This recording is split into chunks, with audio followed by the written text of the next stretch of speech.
Welcome back to our channel friends. मैं आप सबका अपने चैनल स्टॉक्स फॉर लाइफ बहुत स्वागत कर रहा हूँ। डीएफएल फैमिली डीएफएल नंबर सही 23 नवंबर। रही बात भारतीय शेयर बाजार की, एकदम हमें फ्लैट नोट पे क्लोजिंग दिखाई पड़ी है।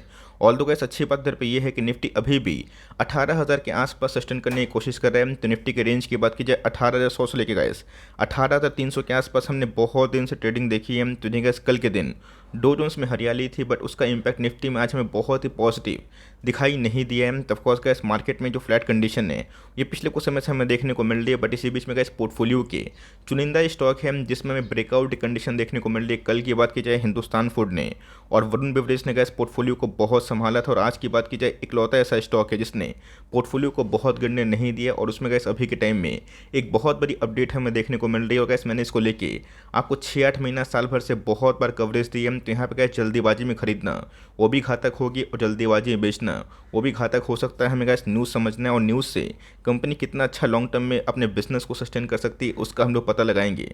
बहुत इन्फॉर्मेटिव वीडियो होने वाली है। चैनल फर्स्ट टाइम होंगे सब्सक्राइब कर सकते हैं इस तरह की क्वालिटी कंटेंट को सबसे पहले एक्सेस करने के लिए। Now without telling any for time, let's begin. ऐसा नहीं कि स्टॉक भाग गया तो मैं वीडियो लेके आ गया। इसके पीछे गैस मेरी कमेंट्री बहुत दिनों से चलती हुई देखने को मिली थी। मुझे याद है गैस जब स्टॉक 300 के आसपास था, मैंने बहुत बार रेगुलर अपडेट दिया था। वहाँ से गैस ये स्टॉक भाग के 800 के आसपास आया था। रिसेंटली गैस आपने देखा कि जून में एफआईएस ने ट्रेमेंडस माल बेचा था, और गैस उसके वजह से इस स्टॉक में हमें गिरावट देखने को मिली। 500 के आसपास भी आया था। गैस मैंने फिर से कवर किया था, और मैंने आपको साफ साफ बताया था कि इकलौता ऐसी कंपनी है इस सेक्टर में जिसने अभी तक 200 का मूविंग एवरेज नहीं तोड़ा है, जहाँ पे बड़े से बड़े दिग्गज में हमें कहानी पूरी उल्टी होते हुए देखने को मिल रही है। और गैस बहुत लोगों ने पूछा भी था कि सर मान के चलिए कि सॉफ्टवेयर वाली कंपनी है, आईटी वाली कंपनी है, सारे के सारे आईटी स्टॉक्स गिर रहे हैं, ये क्यों नहीं गिर रहे हैं? तो ऑफकोर्स गैस मैंने आपको साफ साफ बताया था कि मैनेजमेंट की जो कमेंट्री होती है, कौन कॉल्स को सुना करे, पढ़ा करे, और उसी के वजह से मार्केट में आपको थोड़ा सा कन्विक्शन बिल्ड होगा। बिकॉज यहाँ पे गैस एफआईएस और डीआईएस ने जम के खरीदारी करी है। 6 महीना की बात की जाए तो गैस 6 महीना में अगर परफॉर्मेंस 49% के आसपास है, जहाँ मिड कैप और स्मॉल कैप में तबाही हमें देखने को मिल रही है, ये बहुत बड़ी बात है। तो ऐसा नहीं है कि जो कंपनी अभी के टाइम परफॉर्म नहीं कर पा रही है उसको आप बेच के ऑल टाइम हाई स्टॉक खरीद लोगे, सबके करिश की बात होती भी नहीं है, और ये होना सही भी नहीं है। हमें देखना है कि हम लोग जो पोर्टफोलियो को स्टॉक को डालते हैं सब एक बार परफॉर्म नहीं करते, तो ये परफॉर्म क्यों कर रहा है, इसके पीछे कारण क्या है, इसका पता लगाना बहुत ही महत्वपूर्ण हो जाता है। कंपनी की बात की जाए तो जी है गैस, इसके पहले मल्टीपल टाइम फ्रेम जो ब्रेकआउट है वो कंडीशन हमें इमर्ज होता हुआ देखने को मिला था, और आज भी गैस हमें जल्दी ही ब्रेकआउट की संभावना होते हुए देखने को मिल सकते हैं। बहुत बड़ी बात नहीं है कि स्टॉक 800 का लेवल तोड़ के नया हाई भी लगा दे, बट इधर पे गैस कोई एमओएस नहीं है। लेकिन ये जो न्यूज़ है उसका अपडेट समझिए, बिकॉज मुझे पता है कि स्टॉक बहुत लोगों के पास है, लेकिन खरीदारी कहाँ पे कर सकते हैं ये बहुत इंपॉर्टेंट है। तो स्टॉक का नाम अगर आप देखें केपीआई टेक्नोलॉजी, जो अपने आप में गैस आईटी ऑटो सेक्टर की एक बहुत ही अच्छी कंपनी हमें दिखाई देती है।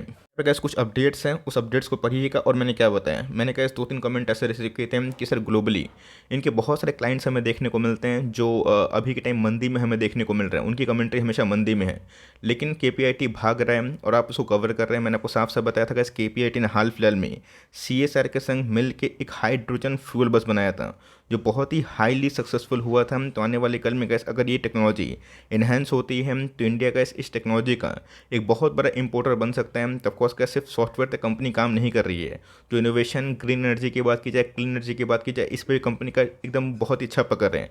रही बात दोस्तों पार्टनरशिप की, तो यहाँ पे क्या रिनॉल्ट ग्रुप है, बहुत बड़ी कार ग्रुप हमें दिखाई पड़ती है, उनके संग दोस्तों इस कंपनी ने स्ट्रैटेजिक पार्टनरशिप कर लिया है। पार्टनरशिप का गैस बहुत सारा पार्ट होता है, बट हमने समझना है कि उस पार्टनरशिप में इस कंपनी को क्या फ़ायदा होगा। सिंपल सी बात है गैस, कंपनी को बिजनेस मिलेगा। इसके पहले आपको याद है कोविड के जब क्रैश आया था इस कंपनी में ज़्यादा गिरावट हुई थी, मतलब आईटी के सारे स्टॉक्स एक तरफा भाग रहे थे और ये स्टॉक नहीं भाग रहा था। रीज़न क्या था, बिकॉज उस समय गैस कोविड के टाइम में ऑटो सेल्स बहुत डाउन हो गए थे। इनकी पूरी डिपेंडेंसी गैस ऑटो स्टॉक्स पे होती है, मतलब ऑटो सेक्टर पे ही होती है। ऑटो सेक्टर अच्छा परफॉर्म करेंगे, बिजनेस बढ़ेंगे, क्लाइंट बेस बढ़ेंगे, वैसा वैसा गैस वो कंपनी क्या करेगी, उनको सॉफ्टवेयर प्रोवाइड करेगी। ये गैस जो सॉफ्टवेयर प्रोवाइड करती है ये अपने आप में बहुत ही सिग्निफिकेंट रोल प्ले करती है, जो अपने आप में गैस जितने भी तरह के इनोवेशन टेक्नोलॉजी हो गए। आपने देखा कि टेस्ला गैस अभी की नंबर 1 जितने भी ईवी कार में आती है, ये क्यों आती है, बिकॉज इनके जो सॉफ्टवेयर है गैस अपने आप में बहुत ही अच्छे हैं।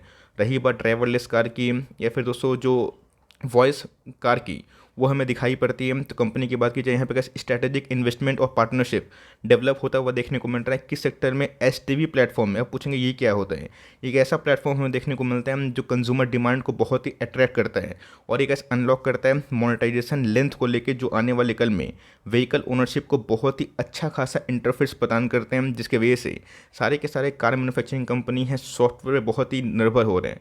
आपने देखा कि टाटा एलेक्सा ही करती क्या है, आर्टिफिशियल इंटेलिजेंस में कंपनी काम कर रही है। और गैस आने वाले कल में ये सब कंपनी का बहुत ही अच्छा बोलबाला रहेगा। रीज़न क्या है, बिकॉज आने वाले कल में गैस टेक्नोलॉजी पे बहुत लोग काफ़ी निर्भर हैं। तो इसके पहले भी गैस इनके जो सीईओ की कमेंट्री आई थी, एमडी कमेंट्री आई थी, को फाउंडर कमेंट्री आई थी मिस्टर पाटिल जी की, किशोर पाटिल उनका नाम है, जिसको गैस मैंने बहुत ही बार समझाने की आपको कोशिश की थी। सो किशोर पाटिल की बात की जाए, मैंने आपको बताया भी था कि किशोर पाटिल ने जब बीच में इंटरव्यू दिया था तो उनसे बहुत सारे सवाल जवाब दाए गए थे कि स्टॉक प्राइस अभी के टाइम बहुत ही अच्छा परफॉर्म कर रहा है, तो आने वाले कल का बिजनेस क्या है और जो गाइडेंस है उसमें हमें कमी देखने को मिल सकती है, बिकॉज स्लो डाउन की जो चपेट है ये पूरा वर्ल्ड आ रहा है। ध्यान रखिए दोस्तों, एक ऐसी कंपनी जिसने गाइडेंस को 3 बार रिवाइज किया। सबसे पहले गैस 12 से 14% के आसपास, 14 से 17% के आसपास और 17 से गैस सरप्राइजिंगली 20% के ऊपर हमें गाइडेंस देखने को मिले। ये कोई गैस मजाक नहीं है।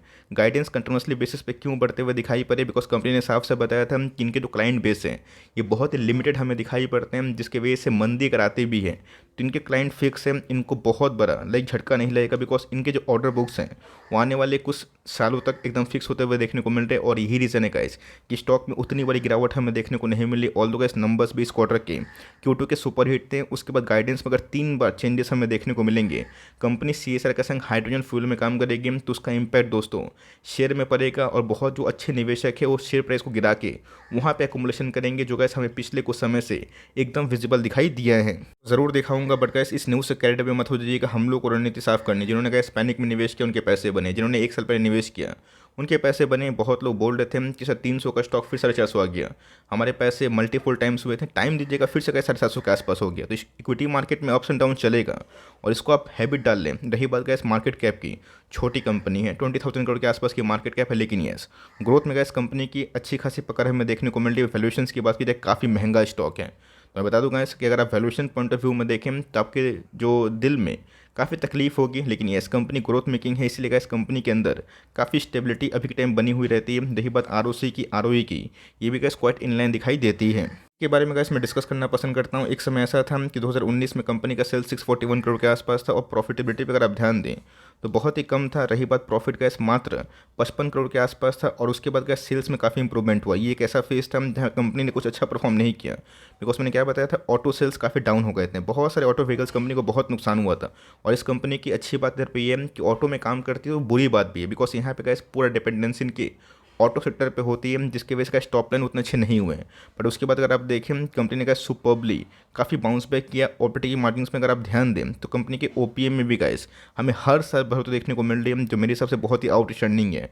और इस क्वार्टर के नंबर्स के बाद कंपनी ने बहुत ही अच्छा परफॉर्म किया। इस क्वार्टर के नंबर्स की बात की जाए 84 करोड़ के आसपास प्रॉफिट था, जिनके लाइफ टाइम हाई 88 करोड़ से थोड़ा ही कम था। ऑल दो इस कंपनी के टॉप लाइन की बात की जाए वो अपने आप में हिस्टोरिक लाइफ टाइम हाई पे ज़रूर था। देख लेते कंपनी में कोई कर्जा वर्जा है या फिर नहीं। कंपनी के रिजर्व्स पे अगर आप ध्यान दें तो 1100 करोड़ के आसपास रिजर्व्स है।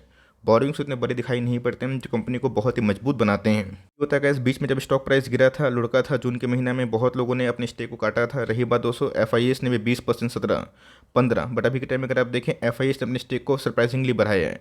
DIS की होल्डिंग की बात की जाए, बाप रे 13% के आसपास हमें दिखाई पड़ रही है, जो एक समय 10.74% के आसपास थी। रही बात पब्लिक की होल्डिंग की, तो उनकी होल्डिंग गैस हमें 3-3.5% से कम होते हुए देखने को मिल रही है। इंडिया के चार्ट की बात की जाए, आप पूछेंगे कि सर खरीदना कहाँ पे, अभी खरीदना सही नहीं है। मैं आपको साफ बता रहा हूँ। न्यूज़ मैंने इसलिए बताया बिकॉज आपको कन्विक्शन बिल्ड हो कि कल आने वाले टाइम में गिरेगा। तो मेरे पास कन्विक्शन है, मुझे न्यूज़ पता है, तो मैं इसको होल्ड करूंगा कॉन्फिडेंटली। लेकिन इधर पे अगर आप निवेश करते हैं तो क्या मार्जिन ऑफ सेफ्टी है। कल फिर से 10-15% कभी ना कभी क्रैक अगर हो गया तो आप बोलेंगे सर मेरा 10% उड़ गया। मैंने हाल फिलहाल में कैसे कमेंट्री मतलब एक कमेंट रिसीव किया था कि सर 735 पे है, मैं क्या करूँ, मैं फंस गया, बिकॉज स्टॉक गिर के 680 के आसपास आया था। तो टाइम देना पड़ता है गैस, हमेशा पैनिक करेंगे और हड़बड़ी करेंगे, वो चीज़ सही नहीं है। 1 डे के चार्ट की बात की जाए काफ़ी मजबूत कंडीशन हमें देखने को मिल रही है। अगर गैस मैकडी में बुलिश क्रॉसओवर हुआ, चूँकि वॉल्यूम आज काफ़ी राइज था, तो हो सकता है कि आने वाले कल में जो मोमेंटम है वो चालू रहता हुआ देखने को मिल जाए। यहाँ पे गाइस ध्यान देने की बात इधर पे ये है कि मैं आपको एक ही चीज़ सजेस्ट करूँगा, ऑफकोर्स ये ग्रोथ मेकिंग कंपनी है। इसका मतलब ये नहीं कि आप आईटी में ब्लाइंडली सिर्फ इसी को फोकस करें। आपके पास गाइस अभी बहुत सारे विकल्प है, जैसे इन्फी की बात की जाए, गाइडेंस अच्छे हैं, नंबर्स बहुत ही अच्छे थे।